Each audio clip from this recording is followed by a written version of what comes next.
What's up, everybody? It is Neeson from THS Wrestling, and I have the privilege and pleasure to be sitting with the co-writers and creators of New Day Power Positivity 1. This is 1, and 2, which will be out August 7th. Am I right, guys? Yep. Yes, all sir. right. Next week. Wait, 2 weeks from now? Next week. Next week. A week and a half, something like that. Yeah, we can have some dates, time. It's construct. Yeah. Who cares? It'll be out, guys. The 7th and after. I am here with Austin Walker and Evan Narcisse. God, I was gonna say it wrong. Narcisse, yeah. I was gonna say it wrong. Now you just have to correct me. Evan Narcisse. Narcisse. Yeah, you got it. Behind the scenes, we had a whole conversation before this, and it was stuck in my head the wrong way, and that's what happened, guys. But welcome to THS Wrestling. Thanks for having us. Yeah, man. Excited to be here. No, I'm really excited to talk to you. And I like to start all my interviews with, let's start with you, Austin. What inspired you today? Today, man, what inspired me today? I've been busy today. So here's what I'll say. The people I get to work with inspired me today. I'm grateful that I'm surrounded by other people and all the projects I do who keep me motivated, who make me want to do the best at what I do. And thankfully, sometimes that gets to be Evan, who has inspired me to hit this project as hard as we did, who brought me onto this project, and who was a great co-writer on this and leader on this project for sure. Oh man, that's you got to follow up with that, Evan. Wow. What inspired you today? What inspired me today? Friends of mine who are working on their own creative projects, and cracking like some really good ideas, really good angles on the story they're trying to tell. You know, like one of the things that has helped me get to where I am, and to riff a little bit on what Austin said, is like, you know, finding a community, finding your people, you know what I'm saying, is everything. Because when that imposter syndrome hits, when that exhaustion hits, when that overcommitment hits, like if you don't have people to turn to be like, yo, I'm going through it, or let me bounce this off you, or whatever, it might be helping you focus or providing distraction, the good kind. You know, the longer I do this, the more important that a community of trusted, valuable friends and co-creators, like that's everything. I really just want to piggyback off that. This is not in any of my notes, but I think this is a great lesson when you are in those trenches and you're overcommitted or overstressed or you know, all the things, right? Like how long did it take you to be able to find out that relying on that one, first finding that circle of community, and second, relying on them to not only pull you out, but just to be able to vent and relax in order to ground yourself to be back? I mean, too long is probably the answer. I'm speaking for myself, but like, obviously raised with love, raised with support from family, all that stuff, but also you're raised in a culture that values, you know, self-reliance and the sense that you don't need to go to help for anybody, even if you know it's there, even if you know you can go to your family or your friends in a crisis. You think, or I thought when I was younger, that was something to keep in my back pocket for the worst of the worst. Yeah. And as an adult, as someone who has grown now, I know that I can do that to keep from getting to the worst of the worst, right? Yeah. So too long is the answer for me. Look, especially when you grow up as a Black man. Yep. You know, like given what our people have lived through throughout the centuries, and again, it sounds grandiose, but it's like really not, because it trickles down to individual lives. But like, I broke my hip last year, and my dad was like, "You're Haitian, you're a fighter, you'll get through this." And I'm like, "Yeah, but I also need somebody to like pick up groceries for me." You know, like Haitians got to eat too, Dad. Right. I can't tough this out. You know what I'm saying? And you know, when you think about the stuff that we've lived through as Black people in a world that's built to stifle us a lot of times, one of the kind of like subliminal messages that you get is tough it out, be stoic, you know, and then, you know, the way American society trumpets the gospel of like exceptionalism and individualism, all those things combine to make you feel like, no, I just gotta man up. Just man up. Yeah. Yeah. 100%. Again, one of the lessons I've learned becoming older, is that idea of a man sometimes is a collective idea. Sometimes it's not just something you forge by yourself. You do it again in community, like in conversation with other people. My idea of what it meant to be a quote man like changed significantly when I became a father. And oh wait, Congratulations. Thank you. She's a pretty good kid. She's a very good kid. Austin, I haven't even told you how this has been her otaku summer, and she's like Let's just go. into everything. Let's like, go. She inhaled all of My Hero Academia in like a matter of weeks. Like the manga and the anime. Very proud. Very proud. She's not playing. How old is she?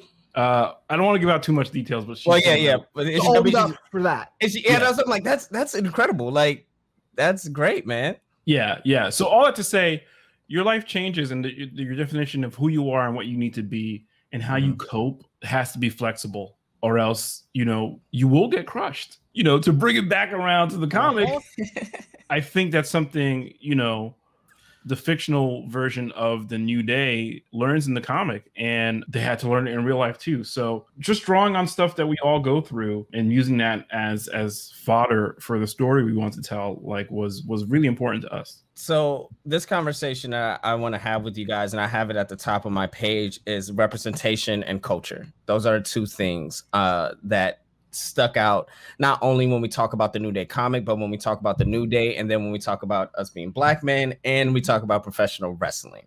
I feel like representation, number one, and representing the culture is very prominent of what you guys have written and out of the script of the New Day Power Positivity.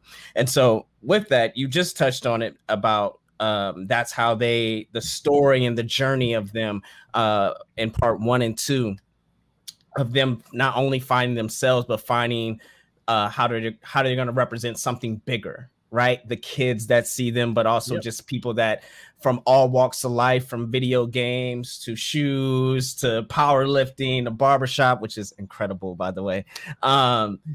Just those little essence of it. So I really want to know, like, reading this, how much was it? Okay, this is, storyline from the comic, and how much it was pulled from actual reality, or just an amalgamation of you guys' experiences growing up as Black men? I think a lot of it is from, it's a mix, obviously, and in terms of how much of it touches from the New Day's own history, I think it was about being true to who they were more than doing the kind of biographical breakdown. But it was absolutely evident in me pulling from experiences we had and figuring out ways to bring that to life. The barbershop, the schoolyard bully, or the cafeteria fight, like all that stuff is grounded in real, what it means to grow up and what it means to have those expectations. I know for me, a lot of the stuff we did with Xavier and the sort of like, well, what am I doing? Who am I supposed to be? Everyone has these expectations of me. I'm trying on all these different hats. I'm trying to do this, and this. At my heart, I'm an overachiever. At my heart, I'm going to throw myself into whatever I do. And that's good, but it means I'm missing something. And the thing that he's missing in a real way in that comic is the community, is the support of partnership. Is the partnership. And so, of course I was drawn on that for me when I was hitting that stuff. And I think, Evan, it's probably the same for you. Like, there's so much there. There's so many jokes that are for us. For real. Yes. You know what I mean? Where you might not even read them as jokes if you didn't know. Right. For sure. And like, the other thing is we did, this is alchemy, right? So you're taking some stuff that's mundane and real world and you're transforming it into something fantastic. So you listen to the guys on the podcast, you listen to Kofi and E and Woods talk about, their real life origin story. And it's like, wow, really? They tried to name you all that? They said you needed to be what? So it was very easy to use that stuff, right?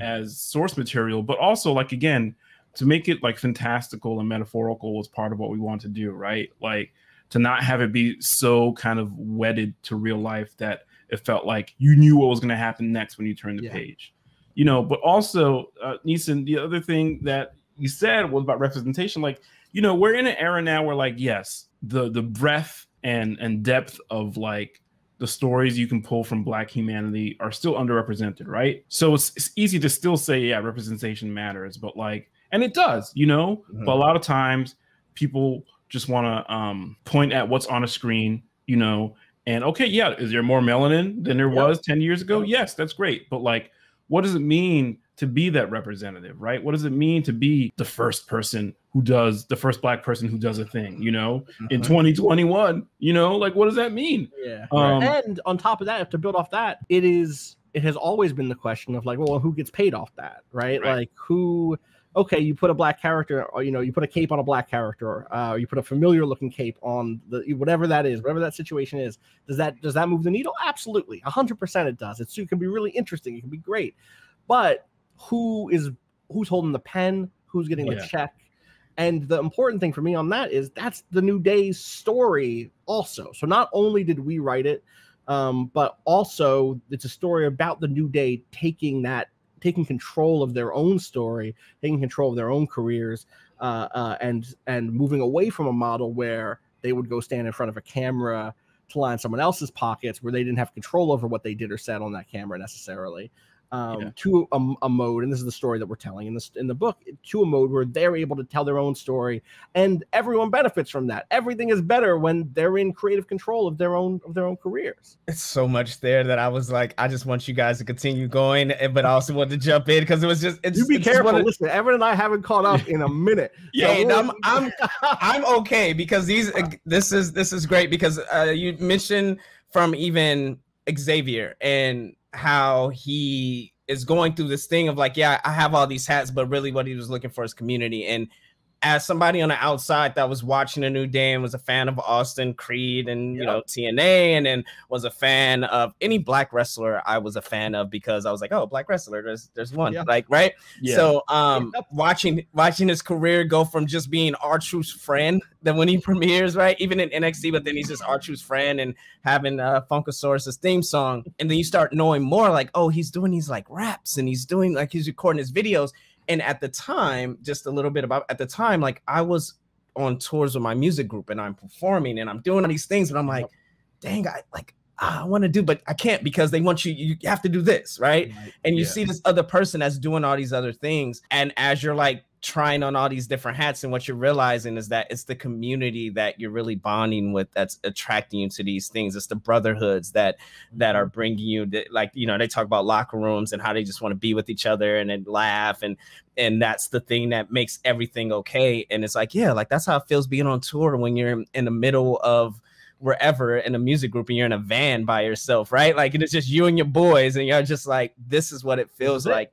That's the end. So that's the whole thing that gets you to the greatness is being able to have that space where you can be yourself and like practice, try stuff out. You know, they've talked about this on the podcast so many times, and it's true for our process that like, if I'm not making the other person laugh or think or whatever, then I know that material isn't good, right? Like if it didn't work on Evan, it's not gonna work on someone who don't even know me. You know what I mean? So that's true. And so that I think you guys were able to capture the voices of big. Like when I read it, I felt like I was listening to a Biggie promo or listening to an Xavier. That's why I was talking like, how real was it? So how long did you guys have to just have conversations, go back and forth, and maybe just be around them? And I know, you know, I think you guys said that you guys finished right before the pandemic actually started, right? So just how long did it take to really gather the true essence of the person behind Biggie, the person behind Xavier, the person behind Kofi? So, you know, we listen to the podcast a lot. We watch like older matches and promos and stuff like that. But, you know, I think one of the things that resonates so much with the New Day as individuals and as a unit is that, like, you know, they're all familiar, you know, like I know dudes like E, you know what I'm saying? Like those snaps, like, you know, like dare I say I was on the receiving end of snaps like that back in the day. I wasn't the one dishing them out, right? So you remember it's kind of different when you're on the other side. See, but it makes it easier to write. It makes it easier to write. You're like, reading the book talking about, I hope these bullies do get E. I hope they do get them. That's right. But yeah, so like, you know, and again, not only do I know like that style of like dialect and kind of presentation, but like I also know what it's like to get misconstrued because of the way you look or act, like E does. You know, like the thing is, you listen to E, that dude is smart as hell and observant and like really describe the layers of his experience and other people's experiences in a way stereotypically you wouldn't necessarily assume a dude who looks like that is like, you know, so well spoken, to hear a quote that I've heard entirely too much in my life. But so that kind of like seemingly paradoxical part of his existence like was such rich material to use, right? So like, you know, and the same thing with Xavier. I mean, look, Xavier, I mean, was just so easy for both of us, right? Because, you know, what, you're a black nerdy dude who loves like anime and comics and video games, like, you know, like Switch. Exactly. And you know, with Kofi, again, for me, that was drawing on personal experience, like being Haitian and being lumped into a bunch of stereotypes that don't apply to me. People who don't even know nothing about where I come from. But, you know, where's your voodoo doll? You know what I'm saying? Like them making Kofi Jamaican in his first kind of, you know, in-ring persona was like, yeah, your parents have an accent or something? Like we like let's roll with that. And it's just like, where do you think I'm from? What do you think we're about? And that's something I have personal experience too. So like again, like drawing on stuff that we've lived through or have been adjacent to was a large part of it. And then you realize the commonalities between, you know, the guys are still, you know, acquaintances for us. So like we don't really know them, but like you're like, oh wait, but I know what you've been through. Yeah, exactly. I will say a lot of the credit goes to, you know, I'm someone who watched them from the moment they formed up, and so I didn't have to hit the books that hard in terms of like knowing what their voices were, but you have to give them credit for communicating so clearly who they are. There are people in the kind of wrestling business who can, you know, be at it for a decade plus, and if you asked me like what their signature style was or what their voice was like, maybe they're great in-ring performers, but like I couldn't tell you how they speak. But those three dudes are so compelling, and they know their lanes and they own those lanes so well that it's easy to get to who they are. In the same way that, you know, everybody has a back pocket Jay-Z impression somewhere, whether it's the laugh or something else. Like you just, I have it. You know what I mean? And that's how it is with them. They're so clear and so iconic that it's easy to start off with a voice there, then connect it and ground it with the stuff that you know from your own life and give it and breathe that authenticity into it. And again, with the sprinkle of listening to the podcast, talking to them. I'd met, you know, Xavier and I met 5 years ago for the first time through some video game stuff. I used to work for a site called Giant Bomb. He knew someone there who he now works with on the podcast, Dan, who's their producer. And so we'd met a few times. So we had known each other already a little bit. And, you know, again, when I met him, I was like, oh, okay, I got you. Like, your name is also Austin. We connect on that level. We both did the PhD thing where we have that connection. We can build off that. And so, it is to use a word that Evan said before, it's alchemy. There's a missing step. There's something, you know, intangible in the process. You can't just photocopy someone and bring them onto the page. They'll be lifeless. You can't just quote somebody. If we had tried to build this book from quotes of theirs, it would have been a disaster. We didn't. There were some things we almost did, and then we're like, you know, that's even too close. Like, I don't want to just drop in a quote from this promo, or I don't want to just recreate that promo. I want you to hear the story or read the story that is true to the heart, even if it's new, and I mean, especially I want it to feel fresh. I want you to walk down that path again, because part of the thing about the New Day is, and maybe, you know, you can tell me, Neeson, if this is true for you, but I knew that they were special, but I didn't know how special they were when they first started. I knew that like their initial promos and them trying to find their footing, like, oh, there's something great here, but they can't quite get it. And now in retrospect, where you have that 2020 vision where you're able to say, okay, here's what their struggles were. Here's what they were up against. Here's what the historical context of 2014 was. Here's da-da-da-da-da-da.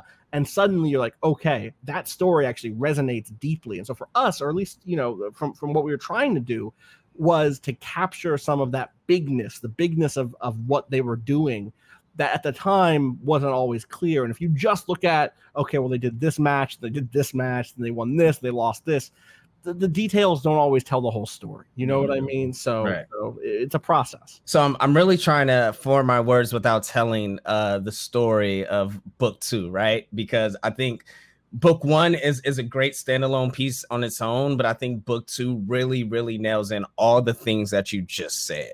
Yeah. And when we talk about how special the New Day is, I will tell a quick story. So when Xavier came out with the white suit, the white Brother Love suit, and he just stood out there for the match, something in me, and I read dirt sheets like the rest of us that say we don't, and they're trying to do a new Nation of Domination, and I thought it was such the right time for something like that with the state of the culture, just how it was, right? Like it was around 2013, 14. Things were already tense, and then we were already looking at what 2016 was going to be with the election, just the whole cultural shift from there. So I was like, oh, this would be interesting. And it could be as if like, no, like this is you guys' fault, right? It could be a great way to do this. And then it just got shut down. Yeah. And so me being the only Black wrestling fan that knew at that time, and I remember my ex-girlfriend, like I would try to be like, no, but look, like they're trying to do this and this, and she didn't get it. And it wasn't until the WrestleMania at wherever that was, San Francisco, and they were on the pre-show. And they came out, and that's when it was like, whatever. And then she was like, oh, these guys, but what are they? Are they like, God, like, I don't get them. You know, are they just 3 Black guys? I'm like, no, well, they're supposed to be preach power positivity. It's like, why are people booing them? And I'm like, well, you know, people don't like positive things, right? And like, so, and she was like, well, shouldn't they lean into that more? I was like, well, they're finding themselves, right? Right. So right when they lean into it, right when Booker T says, oh, I think we have something here. And I will never forget it because he on air, they were like, boo. And he was like, I think we have something here. And I was like, huh, this may be it. And then you start seeing them lean into being themselves, start seeing it play out. Then we see the Peter Pan references, them coming out doing New York off the trombone, them having all these barbershop talk conversations, everything that's on Black Twitter happening with us. I started easily pointing to my friends like, yo, you have to watch this. Yes. And so now I have a whole group of people that the New Day brought in along with me. Right. And then right around that time, I ended up bumping into Kofi Kingston, and he commented about my dreads. And he was like, man, I wanted to shave the side of my head and put parts in there, but like my girl wouldn't let me or something like that. And I was just like, man, you should do it. I gave him my number to my barber. And after that, I was just like, yo, like these guys, that conversation about barbers and dreads in person at an airport that we were just over layover at the same time really made me click and say, this is like, they're having these barbershop conversations in front of everyone. And everyone is seeing, like everyone is in, like it has a ear in on what we talk about on a daily basis. It wasn't, you know, it wasn't dumbed down, and it wasn't made mass market, and it wasn't translated in a what, you know what I mean? Like it wasn't, they were just them. They got to be themselves and connect to people who had not had the same degree of comfort in those spaces. If you were, you know, growing up, when we talk about this, you find who you can root for. You end up rooting for. Yes. We talk about the Nation of Domination. You end up, you know, rooting for Farouk, who obviously is in the book. Right. It was like in his Gladiator. The Gladiator. Right. And then you know, you find who you can find, but you're up against a lot of characters and a lot of gimmicks that make you go, maybe I'm not welcome here. You know, maybe this is not my spot. Where is the nearest exit? Let me just know for sure. Let me just know what the way out is. And I think insisting on who they were, like they were not trepidatious about it. They were not like, you know, well, maybe we can drop 1 or 2 jokes in. They were themselves and bold about it. And I think that is what we were trying to capture in a big way in the second book, that decision to be as bold and big as possible. And the weight that comes with that, you know, Look, I always say that the New Day with the Black wrestlers, I wished I had as a kid, because, you know, I'm a little bit older, and I grew up with Kamala, the Ugandan witch doctor. or whatever they call, whatever the gimmick was, headhunter. I forget. It wasn't flattering, whatever it was. Yeah, right. And you know, like you had baby faces like, you know, Tony Atlas, right? I remember him, but his thing was he's big and strong and he's super cut, you know what I'm saying? And that was it, right? There was nothing else there. There's an OJ Simpson pre, you know, there was that he's not black, he's OJ. He's not OJ, black, he's Tony Atlas. Right? Yes, right. Yes. And he never got no push. You know, for me, like one of the things I always remember was I was such a huge Shelton Benjamin fan, right? And I'm like, I used to watch him and like he was great in the ring technically. He had that kind of like effervescent energy. I was like, this dude could blow, you know what I'm saying? And before the Netflix Luke Cage, she was like, yo, this dude could be Luke Cage, you know what I'm saying? Like with the right, you know, everything. Yeah. So when you watch dudes like, you know, Cena and Batista transition to the movie screen, you're like, yo, who else could have done that? Who else black could have done that? Like, what could have that been like if they got a push, if they got character development and career development, you know, like the way some of their peers did, you know? So you think about those lost opportunities, and if things went left for the New Day, like that could have been them, you know? They could have been also-rans, like, you know, they could have been mid-carders for life. You know, the fact that they stuck to their guns, like, was, again, the secret ingredient in the alchemy that, like, led to them becoming, like, the top of the promotion. With that, I think so it was a picture of Sasha Banks, New Day, Rich Swann. They all had the gold at the same time. And that picture, I have it like on my phone. It was my screensaver for a long time because it was a thing of, as a kid, I didn't have that. We didn't have that, right? Like you talked about, you talked about a little bit, but you had like Junkyard Dog, and which I didn't. And I remember as a kid, I was like, okay, I'm rooting for him because he's black, but I really don't understand. He just carries a chain around his neck. I like Slick because the way he talked, but you had Slick, right? That was a heel manager. So and that managed a white guy, a big white guy that acted black. So it was just these things that you knew felt a little off, and then the New Day comes, and I felt like they were themselves. It was no gimmick. It was nothing like that, and they succeeded in every form and fashion with that. And like Kofi Kingston winning the WWE Championship, Big E winning Money in the Bank now. What comic do you feel next should be the New Day's chapter, and why would it be Xavier Woods winning King of the Ring? I would love for that to happen, man. Are you kidding me? Like, I listen, I love all three of them.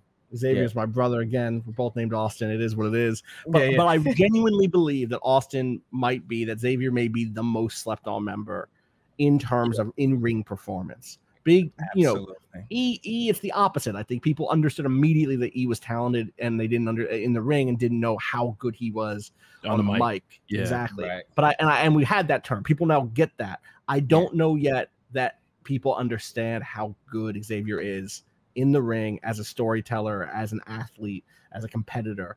He's exceptional. I mean, he makes other people look good, which is such a key part. That's the job. That's the part. That is the part. But it doesn't come across that way, and it can be frustrating to watch other people who don't have that talent get the push sometimes. And I don't mean people in New Day. You know, everybody in the New Day deserves it. So I really do hope Xavier is King of the Ring would be incredible. Yes. Yeah. Xavier Woods. I mean, even back when he was wearing the elf shoes, he was he was doing this thing. This turned to a Xavier Woods just appreciation podcast. Yeah. Right. Like, it really is. And Kofi, like, he gets slept on is as far 100%. As like he's reliable, right? Like, Kofi's reliable.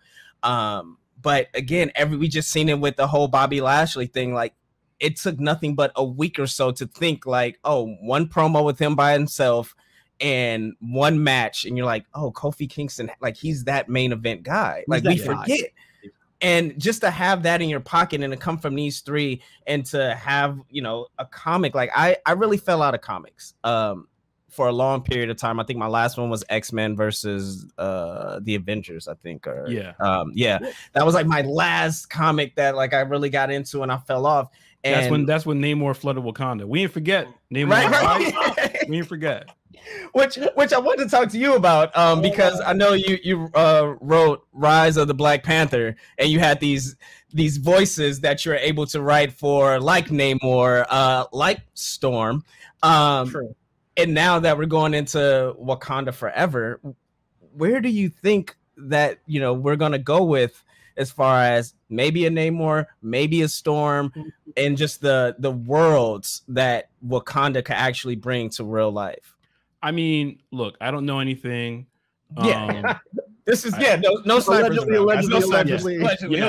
Yeah, but I mean, look, to me, the natural kind of arena where Black Panther operates best and Wakanda is ripe for is like what I used to call superpowered statecraft, right? It's like, we a nation, we have stuff that other people want. So that's a clear vector for conflict. You know what I'm saying? Right now in the Marvel Cinematic Universe, there's no other nation that could really match Wakanda in terms of the history, the mystery, the metal, that sense of kind of an outlier that feels threatening, but there's a lot of potential for cooperation there. Like, there's no place like that in the Marvel Cinematic Universe. And of course, Atlantis seems like a natural kind of like foil for them. So I think the rivalry between Namor and T'Challa is hilarious and great. Like they've wanted to kill each other. They've had to work together. There's a grudging respect there. So I think that is just ripe for integration within the Marvel universe. So cinematically, I should say.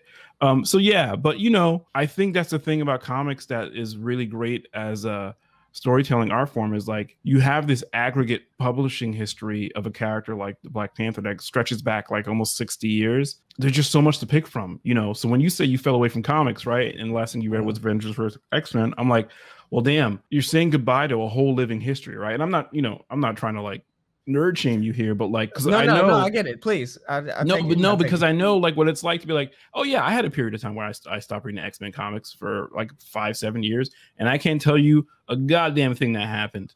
But when the concepts are strong, they have these lives that extend almost beyond like your engagement with them. Like the best superhero origin stories are ones that have like this like mythological kind of resonance, like Superman is like a god that falls from the sky and lives among humans. You know what I'm saying? Like Batman is somebody who transmutes like grief into altruism, like, that's one of the things that makes me so mad about what people get wrong about Batman. I'm like, like it's not all the grimdark shit. You know what I'm saying? Like he's using his own pain to help other people. And there's something really powerful about that. Anyway, but like, and I think to bring it back to the New Day, I think there is something like metaphorical and mythologically powerful about what they've accomplished, right? You look at those early gospel promos, you're like, come on. And that's why it was so important for like us to have that line in the first issue where E's talking about, this means stuff to people. This is not just seasoning you can sprinkle in the ring. Wallpaper. Yeah, right. Exactly. Yeah. Well, and I think there's a degree to which we didn't get to keep the white suit promo, right? It's not that. Let me be clear. We didn't pitch that and then they shot it down. When I say we didn't get to keep it, that was us being like, do we want to do the false start, that first promo, and then have to walk it back and then speculate a lot about why they didn't go in that new nation direction? But how do we find that thing that's elemental to that? Because that is still the beginning of the New Day. That will never not be the beginning of the New Day. Ever, right? And they will never. That will never. I mean, they may try to tell that story one day officially in a documentary where they don't show that Xavier in the white suit. Right. But that's not true. The truth is that's where it starts on camera, right? Obviously, behind scenes, there's other stuff happening, but we wanted to keep that elementally true, that mythically true thing. That's the origin. That's the feeling of the origin. And so, in the first issue of the book, we do get that white suit just briefly in the kind of loading dock meeting, and that energy of, what is the most dangerous thing in America, and it's the New Day, right? It is a brother with a library card, and a book club and community, right? And that is the energy that we wanted to bring to the origin of it, because otherwise you're just kind of in this state where it's like, oh, well, I guess Triple H needed a team and he put like, no, it had to be from them. It had to be them realizing they needed each other and they were stronger together than apart. And that is the origin story of the New Day. Whatever comes after that, the trials and tribulations, trying to find themselves, are they heels, are they faces, all that can come and go. But the heart of it has to be they look at themselves, they look at each other, and they realize they're stronger together than apart. And that's it. That's the book. You know, like, not to say you go read it. Please go buy it. Local comic shop. Use the app. I don't, you know, do what you got to do. But that's it for me. No, you summed it up great. And I think before I let you go, I have to ask one, because you brought up Triple H. What was the decision about using Triple H as the head instead of using he who should not be mentioned? I think that's the character in the books as it stands. We, you know, I'm not going to lie and say I've read every WWE comic Boom has put out, but you know, we wanted to make sure that we were felt that it felt right.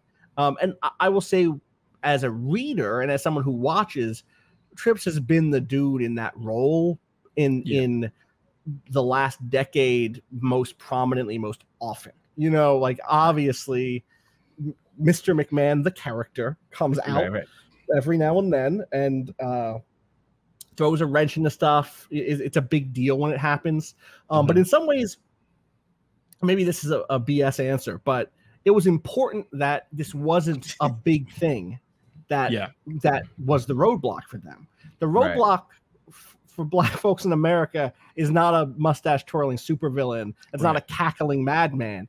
It's the everyday boss. It's the person who steps in and says, "Oh, no. I'm here for you. I'm doing this for you. I'm going to be here. I want you to succeed, but I want you to succeed on my terms. I want you to succeed the way I think success looks." And so that had to come from someone who is the kind of mundane daily villain, not the someone who is the sort of maniacal supervillain in the background. Would I love an extended Mr. McMahon versus New Day arc? Absolutely. Let's go. I want to see them up against the worst of the worst, you know, let's see it. But I think doing it with Triple H was the right call for the story we wanted to tell. Also, because Triple H has that as a character, he gets to put on the, like, I've been here too, guys. And Evan, I know you have you have those people in your life who will tell you that they've been there too, and you know in your heart they have been different places than you. Not even on the same block in the same country. Bro. I get it. I get you. I get it.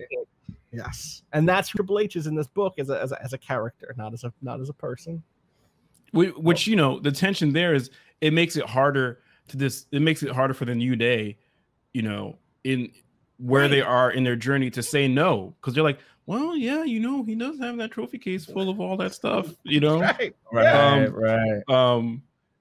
So yeah, you know, the fact that he has that in-ring experience, you know, that kind of legendary career, and uses it like as a fulcrum, as a cudgel, you know, to get them to kind of go against their own instincts, like, was a lot more interesting. You don't get that with He Who Shall Not Be Named. You know, you get that with Triple H. And the other thing there too is there's the kind of loose connection you get between Seth and Triple H that ends up wrapping back around in the second book, where there's the shadow in the second book is why hasn't the New Day been able to be what the Shield was at the Shield's height, but also what those three, the members of the Shield were, you know, throughout their runs in the WWE, the heights that those dudes got to, and the weight of that, the feeling like, man, am I just not? There's that line at the end of the Andre 3000 freestyle on Frank Ocean's Blonde. He says, after 20 years in, I'm so naive, I was under the impression that everyone wrote their own verses. It's coming back different, and yeah, that shit hurts me. I'm humming and whistling to those not deserving. I've stumbled and lived every word. Was I working just way too hard? And that feeling of, was I working just way too hard? And that's the feeling. It's like, they're working so hard. Why is it that people who don't, they're also working hard, but they're not up against that same stuff? And it's like, that's part of that's a weight that makes it even harder. Looking around and being like, is there no amount of hard work I can do to get to where those other people are? Yeah, is like so demoralizing, and that's the villain of that book in a real way. And you know, go read to see how they take it on. You know, I'm not going to spoil it here. I know. Look, I'm telling you, promo. August 7th, number 2 drops. Is there number 3 in the works? Please say yes. Number 4. Boom. That's a Boom Studios question, my guy. That's a you get on your letter writing campaign. I would do it. Evan would do it. Like, I believe. Okay. Well, I don't want this episode to end without shouting out our artist Daniel Bayliss. Yes. Please. Is utterly incredible. Like, you know, it's funny. Austin mentioned that that white suit sequence in issue 1. When I saw the art for that, I was like, oh, this dude gets it. Yep. Like, and the thing is, it's not like a dramatic moment. It's not like a crazy in-ring moment. It's just like the pacing and the drama of it, the humor of it. Like, he got it all. Yeah. Yep. Like, like when the smoke goes by, smoke clears, and he's there. It's like, all right, he gets it. Yes. Looking like a Superman villain. I love it so much. Right. Yeah, and some of the stuff that Daniel does in terms of like the visual storytelling, there's so much stuff that wasn't in the script that we didn't write that he throws in there. Stuff in the background, stuff in the foreground. Like, you look, there are certain pages where like the way the characters move throughout the ring tells its own story. Yep. And that's not stuff that we scripted. So Daniel's amazing. So happy he was on this book. And, you know, like Austin said, cards and letters, phone calls and emails. If you want to see more of this, but to answer your question in a real way, like this is telling the story it was designed to tell. But that doesn't mean we can't tell more stories if people want them. In a lot of ways, the real story has been what the New Day has done. You know what I mean? So it's like, my hope is that there are people who love the WWE comics, but who maybe have fallen or who love us maybe and like have not watched the New Day ever, but like, oh well, I love Evan, I love Austin, let me pick it up and see what the energy the New Day has, and goes and watches them because they're incredible. And I mean, this is the other thing that's so wild about them is you rewind that clock to that initial promo. What were the big black teams at the time? What were the big black wrestlers at the time? And not just black either, you know, like in general, there were, if you were a wrestler of color, if you were a black woman, and there have been so many good matches, so many great performers over the last, in the time since that they did open that door. Like, it's rare that you really see it in real time, but there was a move that happened. And I put a lot of that on them, and I put a lot of that obviously on the people who have come up since, have taken their shots and have blown me away, you know. So I mean, we have Street Profits, we have Hit Bro. I mean, these are from the New Day's tree. Allowing people to be themselves, that is from the New Day tree. With that, like, I read the comic, read 1 and 2. I was screaming, I was mad, I was upset, I was laughing. Like I said, it brought me back into comics because this was a thing that I could relate to, hands down. And the last thing with the art, you said how just the movement in the ring is different. It made me really think about the New Day, and WWE has never been a tag team oriented territory. The New Day changed that. And also makes me think that it's not a far-fetched thing to have Roman Reigns and the Usos versus the New Day at Survivor Series main event. That would be a main event. You know what I'm saying? Like, I literally, after I got done reading 2, I was like, oh wow, they can have this, and it could be a main draw. We almost did the Usos as the main, the second issue villains, not villains, but the antagonists. And we thought a lot about it, but again, it came back for us with the Shield being at the top one. Historically, it's a dream match. That match never really happened the way you would want it to happen. It happened a little. Exactly. And so in the fictional world, you want that dream match to happen. If we can make it happen, we can make it happen, right? Yes. Right. But 2, you know, the Usos are real. We needed villains we needed white dudes as the villains, like straight up. We needed it for the story to make sense. You know what it is. Yeah. No, Don't send me any letters. Don't try. Come on. You know I'm right. Yeah. Why are you bullying me? But so that's so shouts to the Usos. I would love that main event. That main event would be incredible. Also incredible workers. Obviously Roman incredible. I'm glad Roman has found the lane after so many years on and off. Yeah. Someone who I pulled for his whole career. Yes, and who's been through it in a similar way. Listen. Yes. Listen. Someone told Roman to wear those blue eye contacts. Oh my God! Will we have a conversation about it? Are we going to talk about that random blue eye conversation? That random blue contact moment? Roman Reigns. And it's like, we know where you're from. We know your family. Yeah, we know where your mama stay. Right. Like, already we know there ain't no contacts in her house. No. And then you follow that up with Sucker and Suffersash. Like that was like the thing of just like, oh, we have Blue Eye Roman, Sucker and Suffersash as a promo. This isn't Joe. This isn't that guy. So but today, killing it.